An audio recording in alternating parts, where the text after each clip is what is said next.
Fans, orang Indonesia, siapa sih yang nggak doyan kerupuk? Soal kerupuk, kayaknya udah melekat banget ya sama keseharian orang Indonesia. Sadar nggak sih, fans? Kalau rata-rata orang Indonesia harus makan ditemenin oleh kerupuk. Iya apa iya? Setidaknya ada beberapa alasan mengapa kerupuk wajib menjadi teman makan warga plus 62. Alasan pertama adalah karena cita rasanya yang gurih.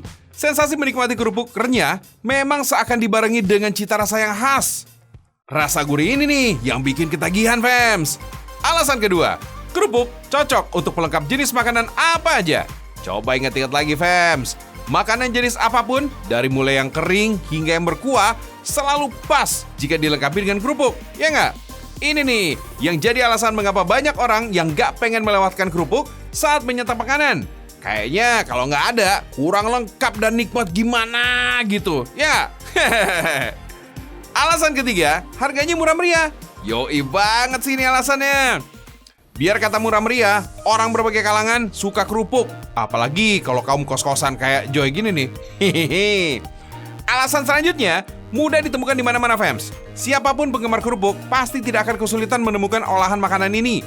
Mulai dari warung kecil, rumah makan, di warteg, di warung soto, di warung padang. Ayo, sebut apa lagi? Pasti kerupuk selalu ada, ya nggak? Penyebab berikutnya, kerupuk bisa dijadikan camilan pengganti lauk. Emang sih, kadang kerupuk nggak sekedar jadi makanan pelengkap, tapi justru bisa jadi lauk pauk makanan. Kalau akhir bulan nih, makan kerupuk pakai nasi aja, rasanya udah nikmat banget. Iya kan, fams?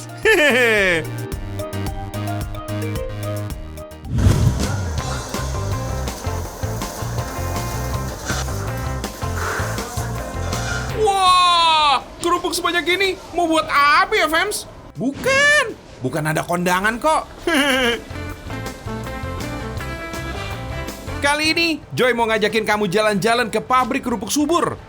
Itu loh, fams, salah satu kerupuk legendaris yang sering banget nangkring di pojokan warung makan, toko kelontong, hingga penjual sayur, fams. Cita rasa gurihnya pasti deh pernah kamu rasain, ya kan? Dan tentunya gak mudah terlupakan, fams. Nah, daripada penasaran, cus, kita intip yuk serba-serbinya. Let's go! Di Yogyakarta ada lebih dari 50 pabrik kerupuk kaleng yang beroperasi, fams. Salah satu pabrik yang paling terkenal adalah pabrik kerupuk Subur. Kerupuk Subur ini telah dirintis sejak tahun 1965 oleh keluarga Pak Solihin. Kini usahanya diteruskan oleh generasi kedua, yaitu Pak Aulia. Gak heran dong kalau kudapan yang satu ini diberi label legendaris. Jangan-jangan bisa jadi salah satu warisan budaya kuliner ya? Setiap kerupuk Subur yang kerap kamu temui di warung-warung makan nih, fams, ternyata harus melalui proses panjang di pabriknya loh, fams. Proses yang cukup panjang itulah yang menyebabkan jam operasional pabrik kerupuk ini juga dimulai sejak pagi hari. Mulai pukul 5 hingga pukul 4 sore. Sudah pasti tujuannya agar kerupuk ini siap disantap kamu semua nih, fams. Tepat waktu. Cakep. Adonan tepung dan bumbu halus yang telah kalis kemudian dicetak dengan mesin hingga berbentuk bulat dan berpola. Selanjutnya, adonan ini akan dikukus selama kurang lebih 5 menit dengan suhu tinggi. Wow, harus ekstra hati-hati nih, fams, agar uap panas ini nggak langsung mengenai tubuh. Kerupuk yang sudah matang kemudian dijemur di bawah terik matahari selama beberapa jam hingga kering. Belum selesai nih. Agar benar-benar renyah dan gak gampang melempem, kerupuk ini harus dipanggang lagi, fams. Proses pemanggangannya gak sebentar loh, memakan waktu kira-kira 2 hingga 3 jam. Terakhir nih, baru deh digoreng hingga garing dan mengembang.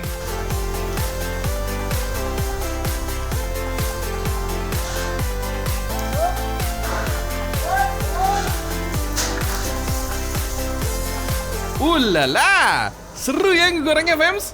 Padahal proses yang satu ini sebentar banget loh. Paling cuma 2 hingga 3 detik. Gak boleh lama-lama, biar gak gosong pastinya. Soalnya minyak yang digunakan ini super panas, fams. Kerupuk memang hampir nggak pernah absen di setiap kuliner Nusantara ya. Gak heran, karena ternyata kerupuk ini merupakan bagian dari sejarah Indonesia loh, fams. Kalau kerupuk aci seperti buatan Pak Subur ini mulai populer sejak abad ke-19 Masehi. Nah, nenek moyangnya adalah kerupuk rambak. Camilan yang biasanya terbuat dari kulit kerbau atau sapi ini. Konon katanya sih, sudah tertulis di dalam prasasti Batu Pura sejak abad ke-9 atau 10 Masehi loh. Wah, jadul banget ya. Oh iya, kerupuk aci dan kerupuk rambak sama-sama mengalami proses panjang fams dalam pembuatannya. Kalau kerupuk aci ini dibuat dari adonan tapioka ditambah aneka bumbu.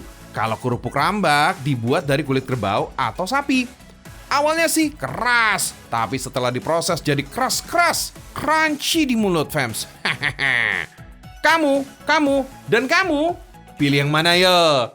Dua-duanya lah, sama-sama enak kok. Meski baru hadir belakangan, namun popularitas kerupuk aci ini nggak kalah loh dari kerupuk rambak. Soalnya nih, kudapan ini dahulu berperan penting bagi masyarakat. Pada abad ke-19, kerupuk aci bukan hanya berperan sebagai panganan pendamping fams, tetapi justru jadi makanan pokok warga kelas bawah. Dulu, produksi singkong begitu berlebih dan harganya sangat murah, sehingga masyarakat membuat kerupuk tepung dengan aci yang berbahan dasar umbi-umbian ini. Alih-alih mengkonsumsi daging, masyarakat menjadikan kerupuk ini sebagai lauk utamanya.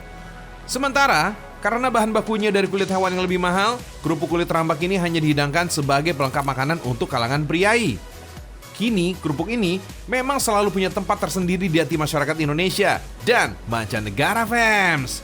Sampai-sampai rasanya gak lengkap kalau makan tanpa kerupuk. Kerupuk Indonesia mendunia.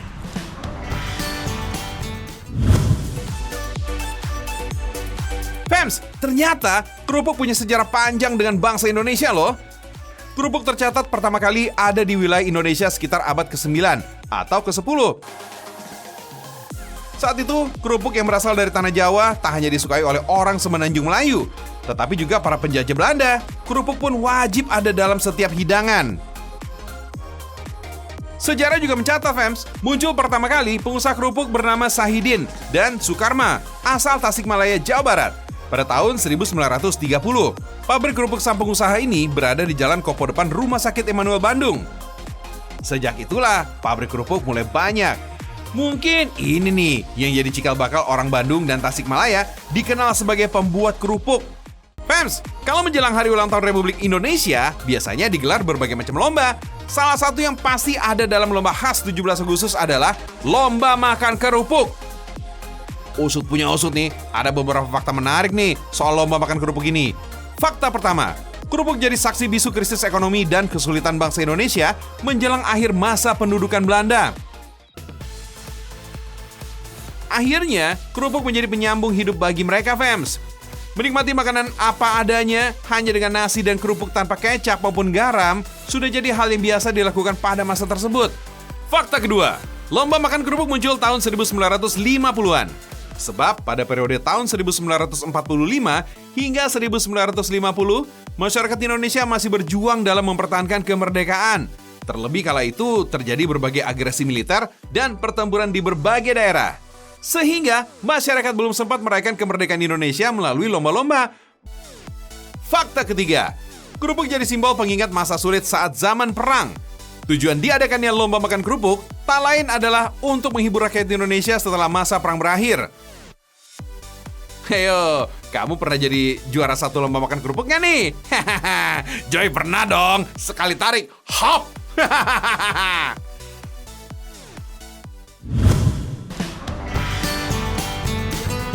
Selain lekat dengan hidangan tanah air, kerupuk ini juga lekat dengan penggunaan kaleng sebagai wadah penyajiannya. Nah, makin kesini, makin banyak nih fams, inovasi kaleng kerupuk kekinian yang cantik-cantik banget kayak gini. Kebetulan, Joy ketemu nih fams, salah satu usaha rumahan yang memproduksi kaleng kerupuk dan peralatan rumah tangga enamel lainnya yang dilukis sedemikian rupa hingga menjadi unik dan menarik. Wastraloka namanya. Wastraloka merupakan produsen kerajinan dan dekorasi rumah yang berbahan dasar kaleng fams. Salah satu yang paling laris manis, ya kaleng kerupuk ini. Lukisannya merupakan aplikasi dari budaya dan ciri khas Indonesia. Mayoritasnya motif batik yang selama ini identik dilukis di atas kain. Demi memperkenalkan keindahan budaya Indonesia dengan lebih luas, maka muncullah ide untuk membuat kerajinan ini. Oh iya, selain unik, Wastraloka membuat lukisannya secara manual, alias handmade loh fam. Setiap unit dilukis satu persatu oleh para pengrajinnya. Motif yang digunakan juga nggak sembarangan, fams. Ada pakem-pakem yang harus diikuti, sehingga nuansa budayanya tetap kental dan otentik. Lukis yang dipekerjakan pun ini merupakan pekerja seni beneran, fams. Ada standarisasi kemampuan dasar yang harus dimiliki para pengrajinnya, agar hasilnya pun nggak main-main. Untuk menjaga kualitasnya, Wastraloka bukan hanya sekedar berkreasi dengan produknya, tapi rumah usaha ini juga memproduksi media lukisnya sendiri, fams. Bahan dasarnya biasanya didapat dari sisa bahan pabrik kulkas yang tidak terpakai. Tentunya dengan kualitas yang numero uno dong. Bahan-bahan tersebut kemudian dipahat dengan tangan, hingga menjadi kerajinan daur ulang kelas premium. Gak heran, fams, kalau kemudian peminatnya ini bukan hanya warga lokal. Produk-produknya diekspor hingga mancanegara seperti Amerika Serikat, Hong Kong, Uni Emirat Arab, dan banyak lagi. Kaleng kerupuk mendunia, fans! Bukan cuma itu, produk Wastraloka sudah berhasil membanggakan tanah air di ajang G20 loh, fans. Pada perhelatan global itu, souvenir yang diberikan kepada para tamu merupakan hasil karya UKM yang berlokasi di Klaten dan Yogyakarta ini. Bagaimana? Tertarik untuk memiliki berbagai koleksi kaleng lukis seperti ini? Cus, tunggu apa lagi?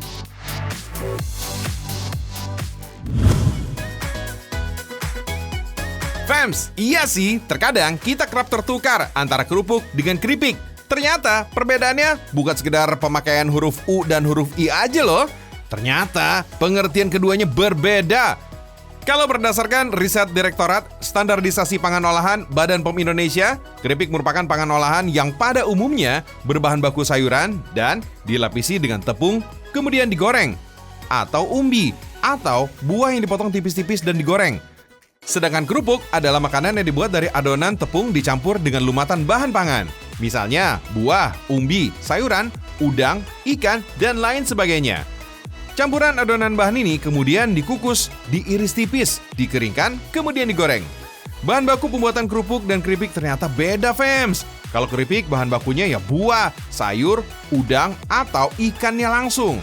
Keripik dibuat dari irisan tipis dari umbi-umbian, buah-buahan, atau sayuran yang digoreng di dalam minyak nabati.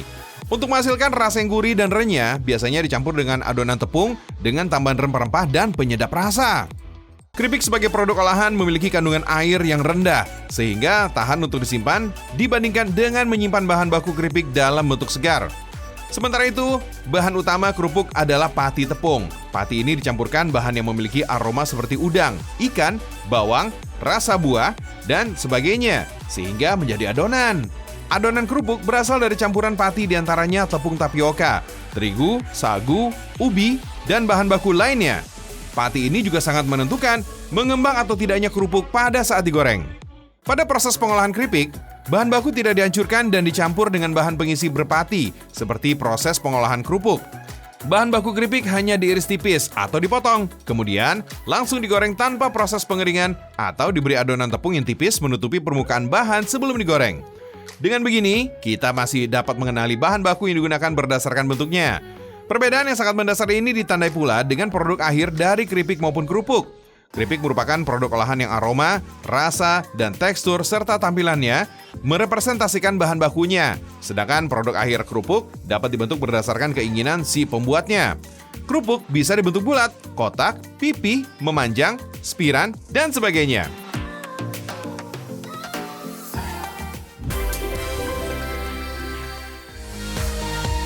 Oh iya, fams, di Sibolga, Sumatera Utara memang merupakan salah satu daerah penghasil ikan teri yang terkenal. Hampir setiap hari ratusan kilo ikan teri ditangkap nelayan di sekitar perairan Sibolga. Jenis ikan teri Sibolga umumnya adalah ikan teri basah dengan ukuran sedang sekitar 4-6 cm.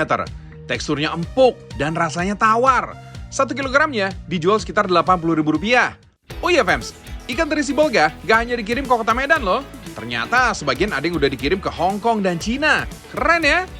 Selain diolah menjadi palebada, ikan teri ini ternyata juga ada dalam kerupuk sambal, fams. Kerupuk ini adalah salah satu oleh-oleh khas Sibolga yang sudah ada sejak puluhan tahun yang lalu. Saking terkenalnya, sampai-sampai gang tempat pembuatan kerupuk ini dinamakan Gang Kerupuk Sambal, fams. Ini dia, kerupuk sambal legendarisnya, fams. Setiap hari, toko ini gak pernah sepi oleh pengunjung. Sekitar ratusan kilo kerupuk sambal selalu habis dalam sehari. Harga kerupuknya juga bervariasi, fams. mulai dari Rp15.000 sampai Rp60.000. Gak hanya dikirim ke kota Medan, kerupuk sambal khas Sibolga ini sudah dikirim ke Jakarta, Surabaya, dan Kalimantan. Bahkan beberapa juga ada yang beli untuk dibawa ke luar negeri, fams. Untuk membuat kerupuk sambal, bahan utama yang digunakan adalah ubi kayu ini, fams. Wits, gak sembarangan ya. Ubi kayu atau singkongnya cuma yang jenis singkong kertas. Ukurannya sangat besar, fams. Berat satu singkongnya sekitar 1-3 kg. Besar kan? Ini aja sebenarnya udah dipotong jadi beberapa bagian loh. Kalau nggak dipotong katanya sih bisa sampai 8 kg. Wah, nggak kebayang besarnya seperti apa ya. Dinamakan singkong kertas karena singkong ini warnanya putih. Dan jika diiris tipis, mirip seperti lembaran kertas. Dulu, warga sekitar pernah mencoba menggunakan jenis singkong lainnya. Tapi ternyata rasanya kurang pas, fams. Terutama teksturnya. Gak bisa serenyah singkong kertas tuh, fams. Cus, langsung kita bikin. Singkong yang sudah dibersihkan dari kulitnya, dicuci bersih. Lalu dipotong kecil-kecil kayak gini. Oke, siap diiris tipis-tipis deh, fams. Saat ini warga sudah memanfaatkan mesin untuk mengiris singkongnya supaya proses produksi jadi lebih mudah. Karena dulu saat warga masih menggunakan alat manual dan pesanan semakin banyak, proses produksi jadi lambat. Makanya warga beralih ke mesin. Tuh lihat, fams, setelah diiris singkongnya mirip lembaran kertas kan? Tipis tapi nggak mudah sobek. Iya, fams, irisan singkong kertas dikasih minyak sayur dulu ya, supaya pas digoreng nggak nempel. Sekarang lanjut goreng singkongnya. Pastikan minyaknya panas. Goreng sedikit-sedikit supaya singkongnya bisa matang sempurna.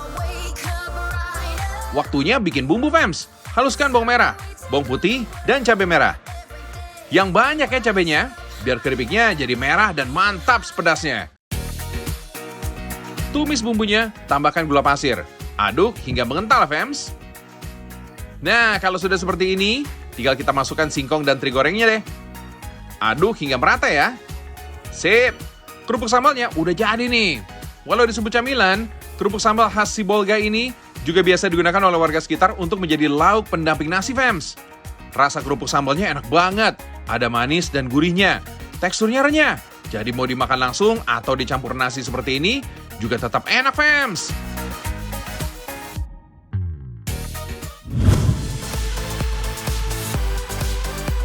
Di kota Medan ada warung tenda macam pecel lele yang cuma menyajikan menu seafood berjenis kerang aja loh, fams.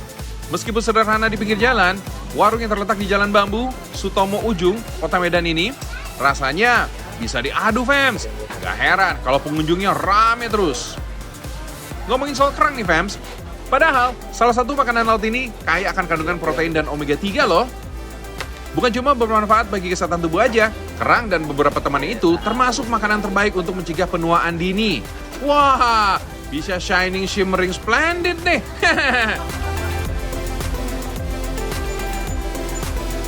Di tempat ini tersedia banyak jenis kerang yang lengkap banget. Ada 8 kerang yang bisa dipilih. Seperti kerang kepak, kerang darah, kerang tiger, kerang bulu, kerang pulut, dan masih banyak lagi. Bambu nggak ada, bang. Kerang-kerang ini didapat dari perairan sekitar kota Medan dan langsung dieksekusi. Jadi masih fresh banget, fams. Tempat makan yang pernah viral karena keunikannya ini punya kerang dengan kualitas yang baik dan higienis. Selain itu, kerangnya nggak amis dan nggak berpasir, fams. Maklum, sebelum direbus, kerangnya harus digosok dulu sampai bersih. Dan nggak ada kotoran yang menempel, fams. Fams, cangkang kerang yang tertutup merupakan salah satu tanda kalau kerangnya masih segar. Saat direbus kurang lebih 5-10 menit, cangkangnya otomatis terbuka dan menandakan cara masaknya yang pas dan benar. Wait, meskipun seafood punya label mahal, menu yang satu ini masih tergolong enteng, fams. Proporsinya aja dibanderol dengan harga 25 ribuan aja. Ada tips nih untuk kalian yang mau membuktikan tempat makan rekomendasinya banyak selegram. Sebaiknya kalian datang saat matahari masih menyisakan sedikit cahayanya. Kalau datangnya di atas jam 7 malam, ya selamat mengantri deh. Malum, bak primadonanya kuliner. Warung kerang rebus ini hampir nggak pernah absen. Jadi pilihan makan malam enak oleh warga lokal. Tenang, fams, olahan seafood yang satu ini biasanya emang dimakan dengan bumbu pendamping. Rata-rata sih pakai saus atau sambal untuk menambah kenikmatannya saat disantap. Selain kualitas kerangnya sendiri, bumbu saus ini juga yang jadi pembeda antara gerai makan kerang satu dengan yang lainnya. Warung tendaan ini cukup terkenal dengan saus nanasnya yang nikmat abis, fams. Sausnya terbuat dari campuran nanas dan kacang tanah yang udah digiling kasar. Ada tambahan kecap dan sambal pedas yang bikin saus ini terasa lebih nendang. Sedap banget deh. Di mulut, terasa asam manis segar dari bumbu nanas ya, fams. Dan kerangnya yang kenyal abis.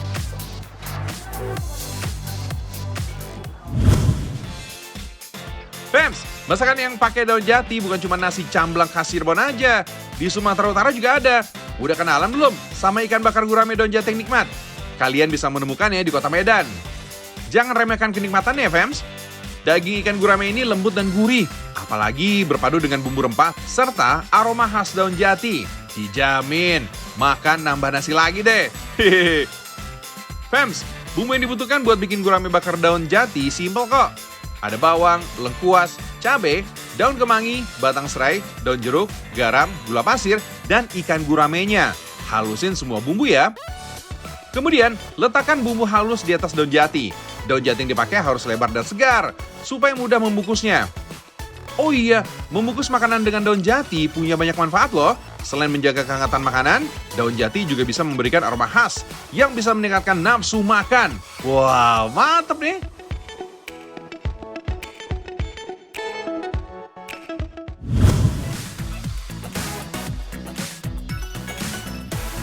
Kalau lagi jalan-jalan ke kota Medan, jangan lupa nih mampir ke salah satu restoran dari toko roti yang satu ini, fams. Restoran ini menyajikan berbagai macam kue legendaris dan unik, seperti morkop, saus brut, tarcis, horen, sus, dan masih banyak yang lainnya. Nama-namanya memang kebanyakan menu Belanda ya, fams, karena memang udah sejak zaman kolonial Belanda, tepatnya tahun 1934. Tapi rasanya tetap sama kok, terbukti dari keramaian pengunjungnya. Salah satu yang jadi idola, ya kue morkop khas Belanda ini, fams. Ini yang paling banyak diincar para pecinta kuliner. Hidangan dessertnya juga gak kalah menarik. Ada es krim pukler yang 3 warna, serta karmen yang merupakan perpaduan es krim, koktail buah, dan selarum. Interior bangunannya memang gak banyak berubah dari bentuk aslinya yang dulu, fams. Berasa banget ya, tongkrongan ala Sinyo dan noni-noni Belanda zaman company dulu. Enaknya gini nih, kalau bangunan bersejarah tapi masih dirawat dengan baik. Bahkan sampai pramusajinya aja juga menggunakan kostum gaya zaman Belanda dulu, fams. Oh iya, cara memesannya juga lucu, fams. Masih gaya tunjuk-tunjuk di stiker pada kaca yang ada di depan kuenya. Masih gaya warteg gitu deh.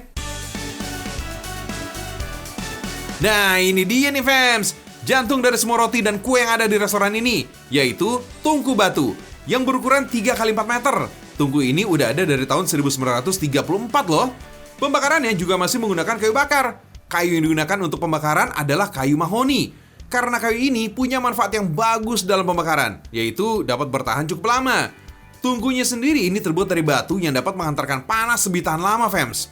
Tekanan panas yang ada di dalam tungku sampai di angka 170 derajat Celcius. Panas banget gak tuh? Tujuannya supaya roti dan kue yang dimasak dapat matang secara merata. Proses pembakaran ini biasanya memakan waktu 30 hingga 45 menit, tergantung jenis roti atau kue yang dimasak. Selama pembakaran, yang memasak juga harus mengatur waktu untuk memutar atau memindahkan nampan yang ada di dalam tungku pembakaran. Gak itu aja, fams. Yang masak juga harus cekatan menggunakan kayu yang berfungsi sebagai alat pemindah. Soalnya ukurannya besar dan panjang, fams. Gak lucu kan kalau tiba-tiba ada trouble, yang ada malah jatuh dan berantakan nantinya. Dari semua macam kue, yang paling lama membutuhkan waktu pembakaran adalah bolu, fams.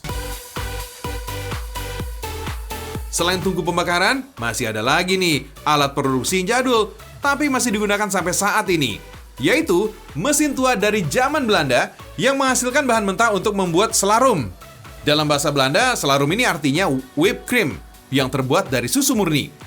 Proses pembuatannya ini juga masih manual dengan cara memutar tuas sambil mempertahankan kecepatannya.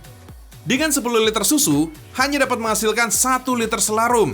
Susunya pun hanya bisa dipakai 2 kali saja, fams.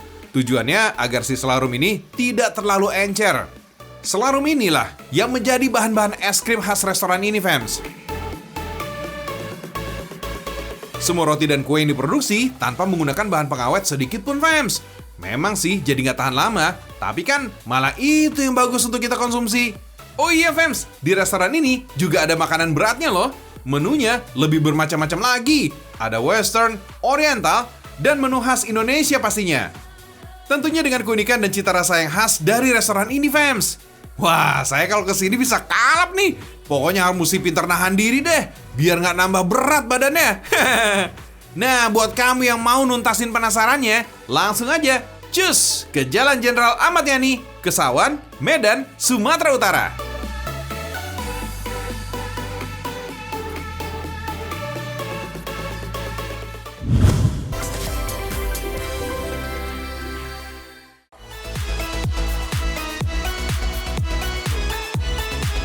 Bu Ibu, yang masih punya daging kambing kiriman Idul Adha kemarin, mari merapat. Soalnya kali ini bakal banyak banget inspirasi olahan daging kambing yang ngompol. Kayak sate yang satu ini nih. Widih, sate kok ditusuk pakai pedang segala kayak gitu. Mana satenya gede-gede banget lagi. Penasaran ya? Sini, Joy bocorin. Sate kambing ini bukan sate biasa, fams, melainkan kofte kebab, daging kambing ala resto Al Jazeera. Kofte kebab adalah hidangan yang terkenal di Timur Tengah. Hidangan ini memiliki beragam versi di berbagai wilayah, seperti Mesir, Turki, dan negara Timur Tengah lainnya. Kebab ini terdiri dari daging cincang yang dicampur dengan rempah-rempah dan bumbu khas Timur Tengah, seperti bawang putih, bawang bombay, peterseli, dan rempah-rempah seperti pala, kardamom, dan sumak. Untuk menyajikan hidangan yang oke punya, daging digiling bersama bumbu rempahnya, fams. Tujuannya agar daging kambing tetap segar dan juga tercampur rata bersama bumbu sejak awal diolah. Kofta kebab kemudian ditusukkan pada tusuk sate dan dipanggang di atas bara api hingga matang sempurna dan kecoklatan. Penggunaan tusukan besi kayak gini bukan tanpa alasan, fams. Sifat besi yang dapat menghantar panas membuat daging dapat matang sempurna hingga ke bagian dalamnya. Gak heran kan? Dengan begini, daging bisa cepat matang dan empuk.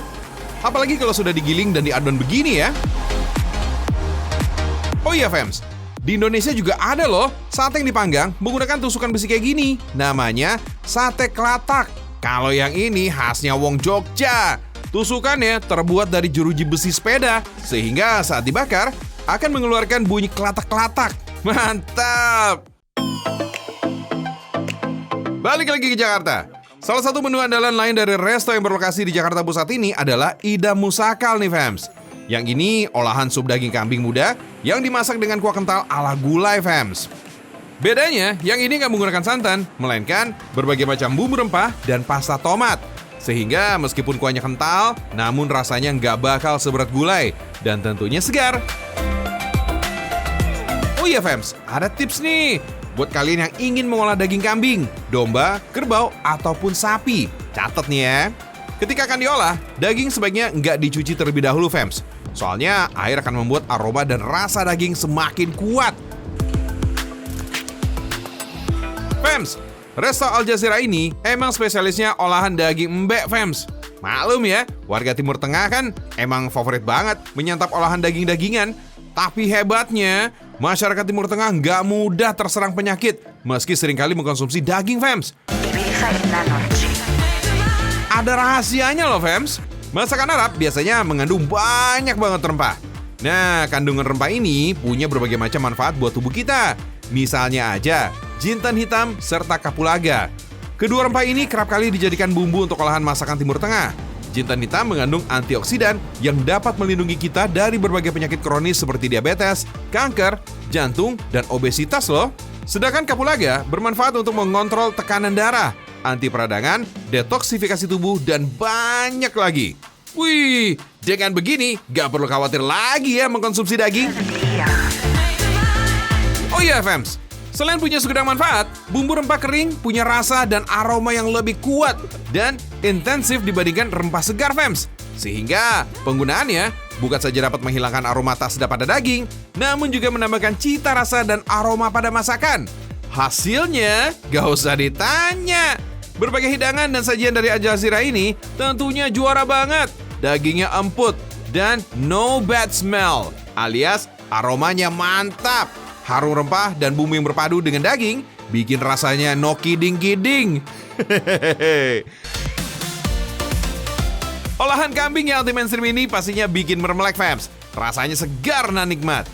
Teman makannya pun bisa dipilih nih. Mau makan pakai nasi? Bisa. Mau makan pakai roti? Jangan ditanya. Sikat. Dekorasi dengan berbagai ornamen Timur Tengah juga menambah meriah suasana. Bikin lupa kalau lagi ada di Indonesia deh. Apalagi kalau makannya sambil lesehan begini fams. Wih, kental banget dengan nuansa Timur Tengahnya. Tradisi lesehan atau duduk tanpa kursi ini ternyata nggak cuma ada di Indonesia, fams.